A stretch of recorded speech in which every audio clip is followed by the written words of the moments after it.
राजस्थान के अंता में चुनावी रण का बिगुल बज चुका है। लगातार चुनाव प्रचार में दोनों ही पार्टी के नेता अपने प्रत्याशी के समर्थन में जुटे हुए हैं। यहाँ पर आपको बता दें, जिस तरीके का चुनावी माहौल बना हुआ है उसके बाद अब लग रहा है कि बीजेपी अपने पूरी मोड में आ चुकी है और चुनाव प्रचार की जो तैयारी है उसको तेज कर रही है। इसी क्रम में आज सीएम भजनलाल शर्मा और पूर्व मुख्यमंत्री वसुंधरा राजे का रोड शो भी होने वाला है।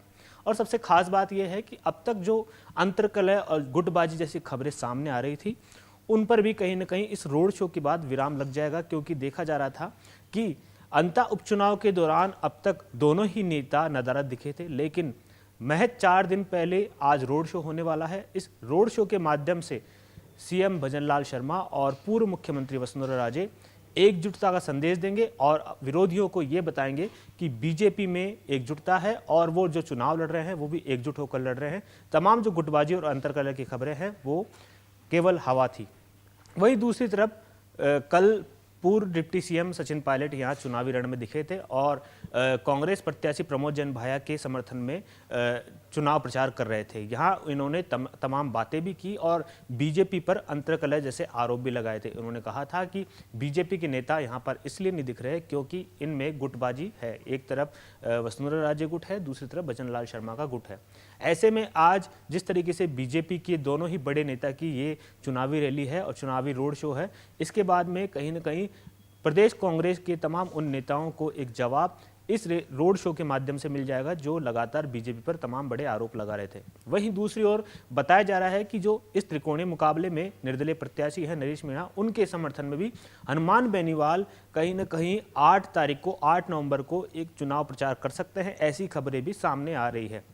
वहीं दूसरी ओर गोविंद सिंह डोटासरा लगातार यहाँ पर चुनावी रण में डटे हुए हैं और इस बीच सबसे बड़ा जो देखने को मिल रहा है यहाँ नरेश मीणा और गोविंद सिंह डोटासरा के बीच आरोप और पलटवार दोनों के बीच चल रहा है। जबकि गोविंद सिंह डोटासरा जिनके कहीं ना कहीं जो हमेशा बीजेपी के खिलाफ बयानबाजी करते हैं, लेकिन यहाँ पर उनका उलट देखने को मिल रहा है। वो लगातार ये कहते आ रहे हैं कि नरेश मीणा कहीं ना कहीं बीजेपी की बी टीम का हिस्सा है और वो मेरे पास टिकट मांगने भी आए थे, उन्होंने मना भी कर दिया था और उन्होंने ये भी कहा था कि वो चुनाव नहीं लड़ेंगे, लेकिन उसके महज 4 दिन बाद ही उन्होंने चुनाव लड़ने का ऐलान कर दिया। ऐसे में डोटासरा ने यह आरोप भी लगाया है कि लगभग 3 चुनाव नरेश मीणा लड़ चुके हैं, तो उनके पास पैसा कहां से आ रहा है, फंडिंग कहां से आ रही है, ऐसी बात उन्होंने कही है।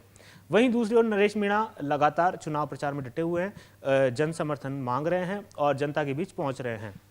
और आज बीजेपी की इस बड़े रोड शो से एक सियासी संदेश तो इस अंता उपचुनाव और पूरे प्रदेश में जाने वाला है कि बीजेपी जिस सीट को जीतना चाहती है वहां पर पूरा दमखम लगाती है और वहां पर अपनी एकजुटता दिखाती है।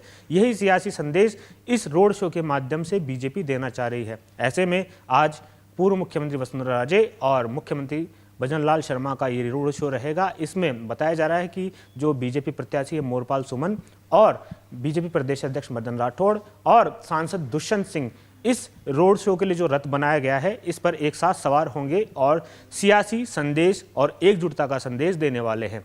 अब जिस तरीके के 4 दिन रह गए हैं अंता उपचुनाव में, उसके बाद में जो चुनाव प्रचार है वो कहीं ना कहीं जोर पकड़ेगा और 4 दिन के भीतर जितनी ताकत तीनों ही प्रत्याशियों के द्वारा लगाई जाएगी चुनाव जो प्रचार है और जनता के बीच पहुंचने को लेकर, वही जो आने वाले रिजल्ट है उसमें परिवर्तित होते दिखेगा। जिसकी जितनी ताकत उसको वैसा ही रिजल्ट मिलेगा।